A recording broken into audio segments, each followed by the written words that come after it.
Want to thank everybody for coming back to the Riggs Beast channel. As always, let's go beast on that subscribe button. Let's go beast on that like button. And let's go beast on this Monday Night Raw review, which came to you from the Garden State of New Jersey. Now, this Raw, first of all, better than last week. That's not saying much, but better than last week. What you're going to realize about this Raw as we go through it, not a ton happened. Some good matches took up a lot of time. And other than stuff being made for Extreme Rules, not a lot happened. Let's get to your first segment.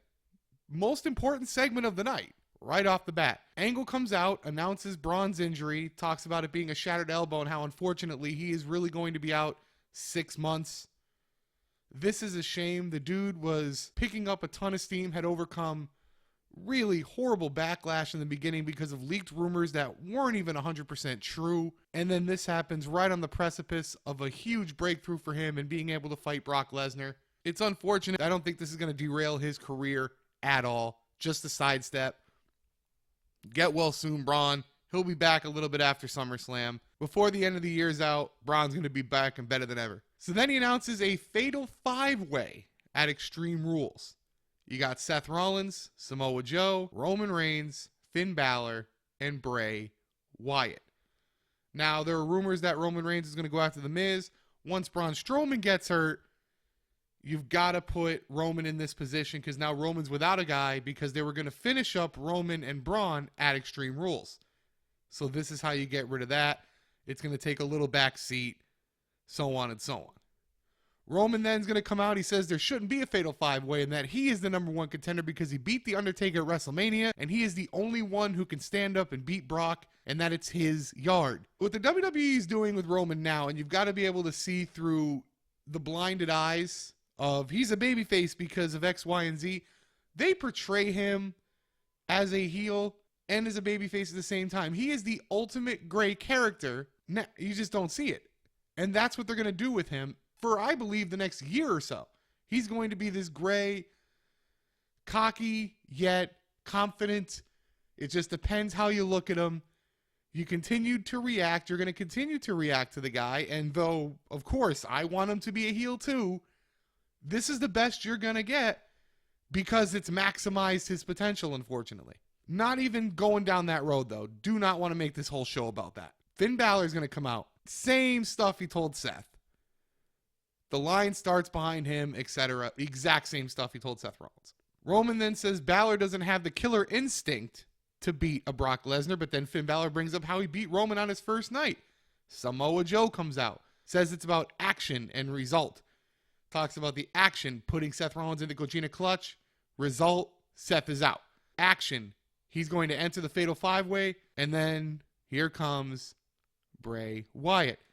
He starts to talk. 2 seconds later, he's cut off immediately because why not? It's Bray Wyatt. Seth then comes out. He's the one who says New Jersey's not here for talking, here for fighting. He gets into a fight with Samoa Joe. He gets the advantage over Joe. Then Bray gets Seth. Then Roman gets Bray. Then Seth attacks Bray. Then Finn gets both. Then Balor gets a sling blade on Roman. He dies on both Roman and Seth. Clusterfuck to end the segment. It was a good segment, but you saw this come. And then the next thing after commercial, Kurt Angle's going to book Seth versus Bray and Roman versus Balor. So you've got your matches for the night. That was the most important segment of the night. Really, it was. After this, you have a couple more matches made for Extreme Rules, but there were ones you could have already predicted. We'll get to them, but yeah, like I said, most important segment. You got Jeff Hardy versus Sheamus Nest. They'd already announced, as we all knew, Sheamus and Cesaro versus the Hardy Boys at Extreme Rules. It's a quality match that was given plenty of time with only one break, so they really are trying to make Sheamus and Cesaro look good, even in one-on-ones. Matt takes a bump as he's countered Twist of Fate into a brogue kick. Jeff then hits Twist of Fate on Sheamus for the win. That's it. Good match. Jeff wins. Eventually, either Sheamus or Cesaro are going to have to win one of these one-on-ones, so in the next week or two, expect that to happen. Alicia Fox versus Sasha Banks. Alicia Fox, clean in the ring, beats Sasha Banks. This is going to take people off, but I'm here to tell you right now, this is the ultimate seed for the heel turn. We talked about this before. When big-time babyfaces start losing matches to people you normally see as beneath them, you can see the seed start to come. He's going to start doubting herself. Don't be shocked if Sasha Banks goes on a losing streak. Keeps her away from the title until the end of the summer. Keeps Alexa and Bayley together without the threat of Sasha, Nia in the mix. Next, The Miz versus Ambrose for the Intercontinental Championship. Now, this might have had a more conclusive winner tonight had Braun Strowman not gotten hurt. Because Braun's hurt, you already know these two now have got to go to Extreme Rules. So the match, it's a good match. It's back and forth. Ambrose kicks out of the skull-crushing finale. Ambrose gives a low blow to The Miz after The Miz tried to low blow Ambrose with Maurice interference. Causes a DQ Miz victory. Ambrose also had a decent spot. He dove off the top rope on The Miz while Maurice was in front of him. Now she moved, but finally somebody attacks The Miz like she's going to stay there and take a shot. So finally somebody does that. You already know it's coming. Later in the night, it's going to be revealed in a funny drifter segment that The Miz versus Dean Ambrose is going to be for the Intercontinental Championship in a match where a disqualification could see the title change hands at Extreme Rules. The drifter's in that segment, as I mentioned. I'm telling you right now, this drifter's getting over. It's going to be short, but he's going to be over for his first match. Alexa Bliss promo is next. Great job at what she does, getting the crowd to hate her, heel heat, putting them down, etc. for Bayley to come out, get the pop. Announces that she's getting her rematch clause at Extreme Rules for the title. Bliss tells her she will never get Extreme. Goes in on Bayley being a child. Bayley attacks Alexa, but Alexa gets the upper hand and hits Bayley with a kendo stick. They are playing the Bayley's a child. Bayley's a child. I think the realization in creative is there that they've kind of gotten to a point where they need to give an edge to Bayley, or else people are going to start to turn on her. So this could be the angle, and this could be the match. And it should be the match.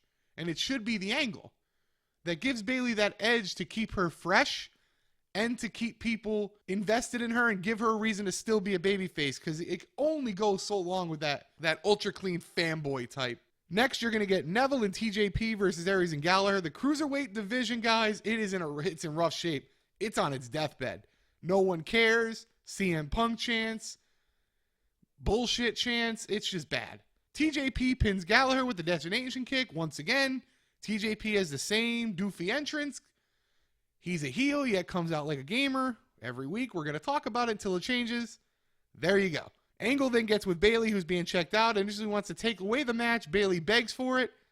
So Angle then books a kendo stick on a pole match. Couldn't they have just made this an Extreme Rules match? Do we have to make it a kendo stick on a pole? I just don't like the naming. That's being nitpicky, but I hate the naming for something that's really needed for Bayley to have an edge. Really don't like it. Next, you get Finn Balor versus Roman Reigns. When Roman faces guys that are baby faces like this, he takes on a heel role during the match well. You got to give him that. And it's like I said earlier. He is the ultimate gray character now. He's been created this way. Fan reaction made him this way. Merch sales from children. Reactions from grown men. The banter, the fighting back and forth within the crowd. It made him this way. That's what he is now. It's not going to change. But he does do a good job of taking on the heel role. And you can tell with the match psychology when he's in guys like this. Both, and again, this is another match, back and forth. Both hit their signatures. Balor kicks out of a Superman punch. Nobody hit a finisher until the end, and I like that. You know I'm big on this. Finishers end matches on a rare occasion should they be kicked out of. To end the match, Balor's going to counter the spear with a kick. He's going to get on the top, but Roman's going to stop Balor from hitting the coup de grace. He hits the spear. Roman wins. Not surprising at all. People are going to get upset with the fact that Finn lost. Finn can take a loss, guys. It's okay. The only optic that doesn't look good is that they kept mentioning Finn lost to an injured Roman Reigns. Guys, Roman beat The Undertaker. Do you really think he's going to be losing many matches? Be prepared for a lot of Roman wins. Bray does a Bray promo. I'm not even getting into it because it's Bray Wyatt. You know what he said. He sounds good. He's going to lose. I put on Twitter, after a quick Goldust and R-Truth segment, is it going to be R-Truth that turns on Goldust or vice versa? Well, if you had Goldust turning on R-Truth, you win. He turns on him, beats him for 5 minutes, no reaction. Except at the end when they say, "Thank you, Goldust." It'll be a mild push. I don't see anything special. Do you? Why are they going to all of a sudden give anything legitimately special to Goldust at his age? It's not. It's just to have 5-minute segments here and there. That's all this is for. Next, Titus O'Neil in a suit versus Big Cass. Cass wins. Moving on. There's a quick TJP and Neville segment in the back talking about Aries' knee hanging on by a thread and then pushing 205 Live, how they're going to take it out. Trying to push you to watch 205 Live. The viewership for that has been I believe the percentage was 35% lower than expectation, and if it continues, they may either make drastic change to its timing or cancel it altogether. If it doesn't change by the end of the year, I wouldn't be shocked if this cruiserweight experiment gets canceled. I really wouldn't. They botched it in the beginning. They continued to botch it, and at this point, it's going to be almost impossible to get it back. You had so much potential after the Cruiserweight Classic. So much. And you just botched. But then we get to the main event. Seth Rollins versus Bray Wyatt. I'm going to say this. I was not sure these two could work well together. It just, their styles didn't seem to mesh with me. I was wrong, and I was wrong in a big way. These two, even in a Raw match where you know they're holding back, were great together. Oddly great. Yes, it was back and forth, but they hit moves perfect. Seth with a blockbuster off the middle rope, perfect hit. Seth can hit a Falcon Arrow on anybody except for the Big Show maybe, and he makes it look good. I would love to see these two in a major program down the road. In fact, I think from this match alone, the reaction of the crowd, they got into it. Don't be shocked by the end of the year you get a Seth Bray promo. I don't even care if it's for a title or not. Just give me these two in matches. At the end of it, though, Samoa Joe is going to attack Seth Rollins. Seth wins by disqualification. Joe and Bray then attack Rollins together. Bray then Sister Abigail's Joe. Bray then Sister Abigail's Rollins, kneels over him, and that is Raw. So like I said, you had a show with some key moments. Couple matches were made for Extreme Rules, but in reality, except for the first segment, some good matches, nothing really happened. Now, I'm going to give Raw a 6 out of 10, and the reason is there were good matches. And I will never downgrade a show that has good wrestling. But in terms of if you're looking for eventful, impactful Raw that would have stopped you from watching Game 7, it wasn't going to do it. This Raw was not going to stop the casual fan from watching the Celtics and the Wizards in Game 7, which, by the way, congratulations to all the Celtic fans. You have earned the right to get swept by LeBron James and the Cavaliers. And the Warriors-Spurs series, which was going to be the only legitimate series, Kawhi Leonard gets hurt. Congratulations. We are going to have the Warriors and the Cavs. Give me the Cavs in 6. That's right. The Riggs Beast Wrestling YouTube channel is giving you NBA predictions based on what I've seen, based on how the Warriors play, based on how the Cavs play. Give me the Cavaliers in 6.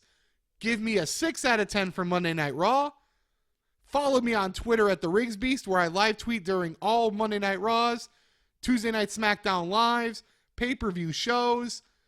If we can get the channel going, I'll do more with NXT. We'll start building them into the channel. Remember to hit that subscribe button. It's our sponsor. And as always, go beast on that subscribe button, and let's go beast on that like button. And as always, guys, keep it beast.